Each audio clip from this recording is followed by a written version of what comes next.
दोस्तों नमस्कार। चुनाव आयोग अपने मर्यादा के अनुरूप कार्य नहीं कर रहा है, यह आरोप विपक्षी दलों ने लगाया है। तो अब इस पर प्रश्न उठता है कि चुनाव आयोग तो एक स्वायत्त संस्था है, ऑनरेबल संस्था है, मर्यादित संस्था है। इसमें यदि कहीं से आरोप प्रत्यारोप इस इंस्टीट्यूट पर लगता है तो हमारे प्रजातंत्र के ऊपर एक बहुत बड़ा अभिशाप हो जाएगा। इसीलिए लोगों का कहना है कि ऐसे चुनाव आयोग को काम करना चाहिए जिससे कि भारत की प्रजातंत्र की रक्षा हो सके। डेमोक्रेटिक पैटर्न जो हमारा है उसकी सुरक्षा सुनिश्चित करना चुनाव आयोग के हाथ में है। और चुनाव आयोग यदि किसी के पक्ष में इधर उधर करता है तो वह थोड़ा सा ये दुखद घटना हो सकती है। लोगों का आरोप सही है गलत है मैं नहीं कह सकता हूँ, लेकिन ऐसी चीज़ें ठीक नहीं हैं। यदि आप सही हैं तो आरोप कोई ऐसे निराधार नहीं लगा सकता, कुछ न कुछ तो आधार होगा न। जैसे अभी महाराष्ट्र के बारे में कहा जाता है, रश्मि शुक्ला जो डीजीपी हैं महाराष्ट्र की, उनको हटाने की मांग लोग कर रहे थे। क्यों कर रहे थे? कारण है, ऐसा कहा जा रहा है, अब सबूत तो नहीं है, ऐसा कहा जा रहा है कि उन्होंने विपक्षी दलों के नेताओं का फ़ोन टैप करना शुरू किया और उसकी सूचना सत्ताधारी पार्टी को उन्होंने दे दी। ये जब सूचना बाहर आई तो विपक्षी पार्टियों ने इसका विरोध किया और चुनाव आयोग से इनके विरुद्ध आरोप लगा करके लिखित इनको दिया गया कि इनको हटाया जाए पद से। तो जिस समय दिया गया उसको 2-4-5 दिन के बाद हटा देना चाहिए था, लेकिन इन्होंने कोई उस पर एक्शन नहीं लिया। दूसरी ओर झारखंड के डीजीपी को उन्होंने तुरंत हटा दिया। तो ये इस प्रकार से यदि डिस्क्रिमिनेशन होता है, पक्षपात होता है, तो वास्तव में क्या हो जाता है कि लोगों की भावना आहत होती है और आपके ऊपर विश्वास कम हो जाता है। हालांकि आपने यानी चुनाव आयोग ने निर्णय लिया कि रश्मि शुक्ला को डीजीपी के पोस्ट से हटा दिया जाए। हटा दिया गया। नामांकन वापस लेने की अंतिम तिथि के दिन ही यानी कल ही इन्हें हटा दिया गया उनके पद से। तो यह देरी क्यों? इस देरी के कारण लोगों में एक शंका पैदा होता है। उस शंका को मुझे नहीं लगता है पनपने देना चाहिए चुनाव आयोग को, वह वहीं निरस्त कर देना चाहिए। तो मुझे लगता है कि चुनाव आयोग शायद अपने से ही अपने पैर पर कुल्हाड़ी मार रहा है। उसकी दुर्गति अपने ही एक्शन के कारण हो रही है।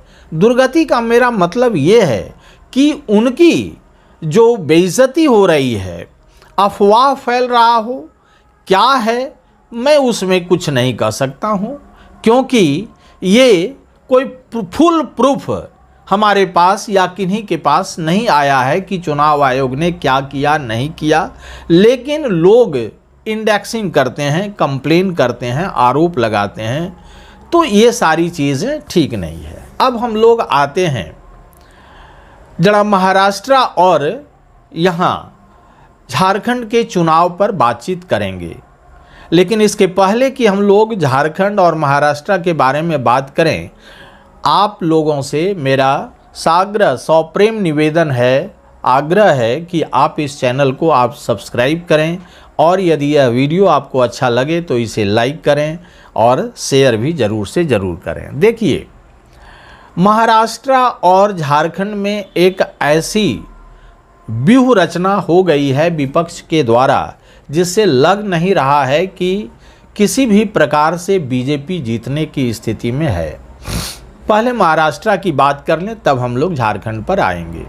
महाराष्ट्र में क्या हुआ है कि इन लोगों में आपस में सीट शेयरिंग वगैरह तो हुआ, 148 बीजेपी, फिर 80 के लगभग आपको एकनाथ शिंदे और 53 उनको दिया गया है अजीत पवार जी को, और कुछ रेस्ट छोटी छोटी पार्टियों को दिया गया है। दूसरी ओर उद्धव ठाकरे जी को भी अच्छा ही मिला है, करीब करीब 85 से ऊपर ही सीट मिली हुई है।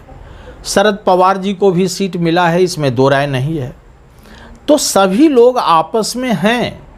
अब यहाँ क्या हो रहा है कि ऐसी स्थिति बन रही है जिससे कि लग रहा है कि कांग्रेस और बीजेपी मात्र 73 सीट्स पर ही आमने सामने हैं। बाकी सीटों पर जितनी भी वहाँ की पार्टियां हैं, लोकल पार्टी, क्षेत्रीय पार्टी जिसे कह सकते हैं, वे आमने सामने हैं। तो इस प्रकार से यह स्पष्ट है कि इन पार्टियों में ही द्वंद्व है, इन पार्टियों में ही आपस में द्वंद्व है। अब ये नहीं कहा जा सकता कि मुख्य जो सत्ताधारी पार्टियां हैं जैसे बीजेपी है वह कांग्रेस से लड़ रही है, पूरा का पूरा ऐसा कुछ भी नहीं है। मात्र 73 सीट्स है और 288 सीट है टोटल। अब इसमें कैसे होगा आप सोच सकते हैं कि सीट दर सीट एक दूसरे से व्यूह रचना है और एक दूसरे से लड़ाई भी है। अब प्रश्न उठता है कि कौन कैसे, वहाँ का क्षेत्रीय छत्रप यदि मजबूत है और उसके अंदर उन्होंने जिसको सीट दिया है वह भी यदि मजबूत है तो वह न किसी पार्टी को न किसी संगठन को बल्कि अपने बल पर वो चुनाव लड़ेगा और जीतेगा भी। तो ये स्थिति है, इसमें कोई पार्टी यहाँ पर कुछ नहीं खेला कर पाएगी, व्यक्ति विशेष यहाँ पर जीतेगा और हारेगा। तो इस स्थिति में बीजेपी का दाव यहाँ पर चलने वाला नहीं है। वह हरेक लोग अपने आप में मजबूत स्तंभ के रूप में वहाँ स्थापित हैं, या तो वे हारेंगे या तो जीतेंगे, लेकिन बीजेपी अपने दम पर अपना सीट बचा करके ले जाएगी ऐसा कुछ भी वहाँ नहीं है। तो ये सारी चीज़ें महाराष्ट्र में हो रही हैं जिसमें स्पष्ट दिखाई दे रहा है कि बीजेपी हारने की स्थिति में वहाँ पर है। दूसरी ओर अभी थोड़ा सा चुनाव आयोग का ले लेंगे। चुनाव आयोग ने क्या किया है, 13 तारीख को जो उपचुनाव का था डेट, उत्तर प्रदेश में, केरला में, पंजाब में आदि आदि जगहों पर, उसको 20 तारीख कर दिया गया। इस पर अखिलेश यादव जी का बयान आया है कि यदि टालेंगे तो हारेंगे, यानी आप यदि चुनाव टालेंगे, डेट बढ़ाएंगे तो आप हारेंगे।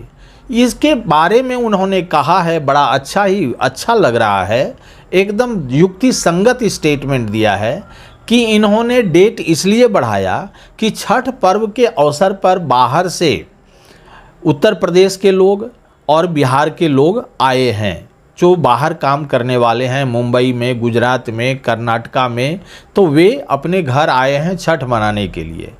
तो छठ मनाने के लिए आए और इसी समय यदि चुनाव हो रहा है तो वे वोट डाल करके जाएंगे। बीजेपी को डर है कि वे वोट यानी बीजेपी के अगेंस्ट में डालेंगे, इसीलिए वे सोच रहे हैं कि 20 तक ये चले जाएंगे, 19 तक ये चले जाएंगे, तब इस पर चुनाव हो 20 को तो ये उसमें खलल नहीं डाल पाएंगे। यही है अखिलेश जी का कहना। अब दूसरी तरफ अब आइए झारखंड में किसी चीज़ पर कोई मुद्दा है ही नहीं। क्या मुद्दा है? एक मुद्दा प्रधानमंत्री जी ने कहा, क्या कहा कि रोटी कोई छीन लेगा, बेटी कोई छीन लेगा, माटी कोई छीन लेगा, हड़प लेगा। ठीक है, कौन हड़पेगा? कौन हड़पेगा? उन्होंने नाम दिया घुसपैठिया, घुसपैठिया हड़प लेगा। ठीक है, हड़प लेगा, लेकिन इसके लिए क्या हेमंत बाबू हेमंत दादा जिम्मेदार हैं? नहीं, किसी भी रूप से हेमंत दादा जिम्मेवार नहीं है। घुसपैठिए आएंगे, उसको रोकने का काम, उसको भगाने का काम सीधा सीधा बीजेपी का होता है, यानी केंद्र सरकार का है। केंद्र सरकार अपने काम करने के लिए जो उनको क्षमता चाहिए, जो योग्यता चाहिए, जो दृढ़ता चाहिए, उन्होंने नहीं दिखाया। आज अब रो रहे हैं। इस विधवा विलाप करने से और दूसरे पर इसका ठीकरा फोड़ने से क्या हो जाएगा? क्या हेमंत दादा को आप दोषी करार देने के बाद आपको चुनाव में जीत मिल जाएगी? मुझे तो नहीं लगता। जनता सयानी है, वो सब चीज़ों को समझती है ना। तो इसलिए जब जनता सयानी है और सब चीज़ों को समझती है, तो आप ये विधवा विलाप जो कर रहे हैं सभी लोग, हेमंता बिस्व शर्मा दिन रात यही हिंदू मुस्लिम कर रहे हैं, फिर आपके शिवराज सिंह चौहान भी यही कर रहे हैं हिंदू मुस्लिम, फिर अमित शाह भी आए, प्रधानमंत्री भी आए। सब लोग ये नहीं कहे कि आदिवासियों का कैसे उत्थान हो, झारखंड के निवासियों का उत्थान कैसे हो, इसके बारे में कोई ब्लूप्रिंट उनके पास नहीं है। तो जब ये ब्लूप्रिंट नहीं है तो फिर क्या है? तो हम भी, कोई 1000 दे रहा है तो हम 2000 दे देंगे, तो इससे कोई विकास तो नहीं हो रहा है। घुसपैठिए आए हैं तो उनको निकालने के लिए सर्वदलीय बैठक होनी चाहिए। इसके बाद उन लोगों को भी शामिल किया जाना चाहिए जो घुसपैठिए के रूप में आप जिनका नाम ले रहे हैं, वे क्यों ऐसा कर रहे हैं, है ना।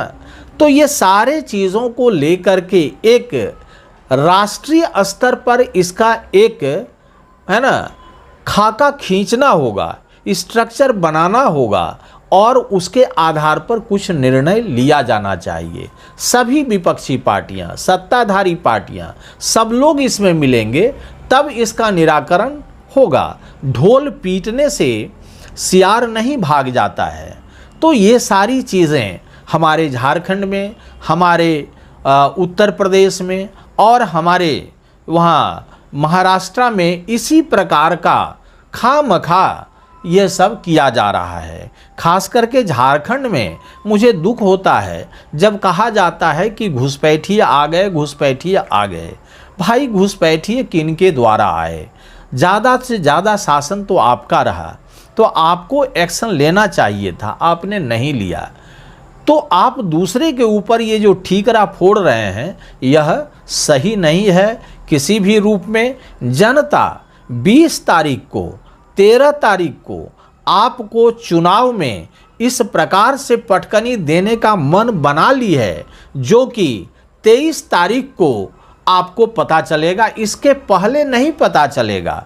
जनता का जो वार होता है वह आवाज़ नहीं करता है, बिना आवाज़ का वो आपको सबक सिखाएगी और आपको हार का, है ना, पूरा सारा कुछ दे देगी, खामियाजा आपको हार का भुगतना पड़ जाएगा।